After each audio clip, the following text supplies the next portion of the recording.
সুমন একাডেমির ইউটিউব চ্যানেলে স্বাগতম।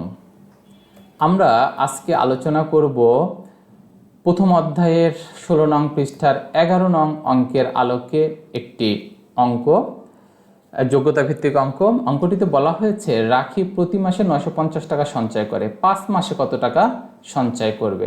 তাহলে 1 মাসে সঞ্চয় করে 950 টাকা, 5 মাসে সঞ্চয় করবে বেশি হলে গুণ করতে হয়। চলো আমরা গুণ করে দিই।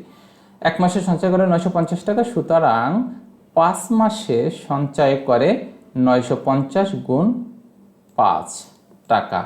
এবার গুণ করলে হয় 4750, 5 শূন্য শূন্য, 5 5 25, 5 হাতে 2, 5 নং 45 আর 2 47, অর্থাৎ 4750 টাকা। উত্তর 4750 টাকা।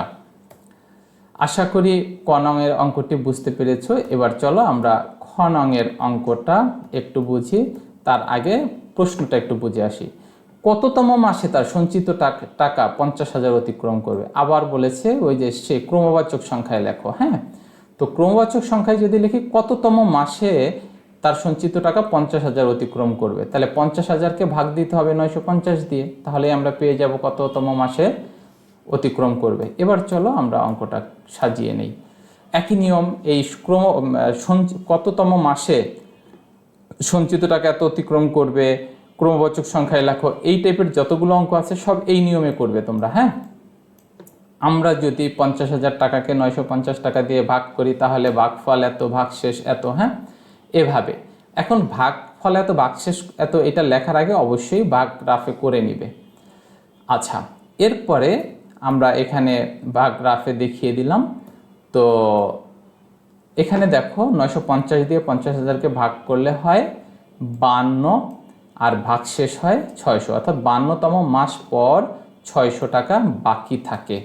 অর্থাৎ তার সঞ্চিত টাকা 50,000 অতিক্রম করতেও আরও বাকি থাকে। এখানে বলছে কততম মাসে সঞ্চিত টাকা 50,000 অতিক্রম করবে।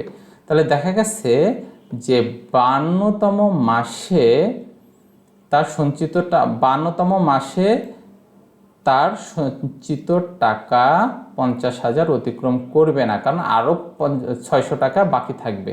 তাহলে এখন কি করতে হবে? আরও 1 মাস যোগ করতে হবে, অর্থাৎ 52 যোগ 1, 53তম মাসে সঞ্চিত টাকা 50,000 অতিক্রম করবে। তাহলে আশা করি তোমরা বুঝতে পেরেছো। আচ্ছা, এই প্যাটার্নের অঙ্কগুলো সবগুলো সেম, শুধু এই কথাটা লেখার বেলায় একটু সাবধান থাকবে তোমরা।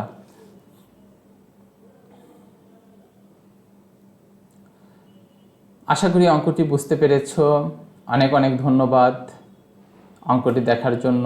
পরবর্তী অঙ্কগুলো দেখার আমন্ত্রণ জানিয়ে শেষ করছি। আল্লাহ হাফেজ।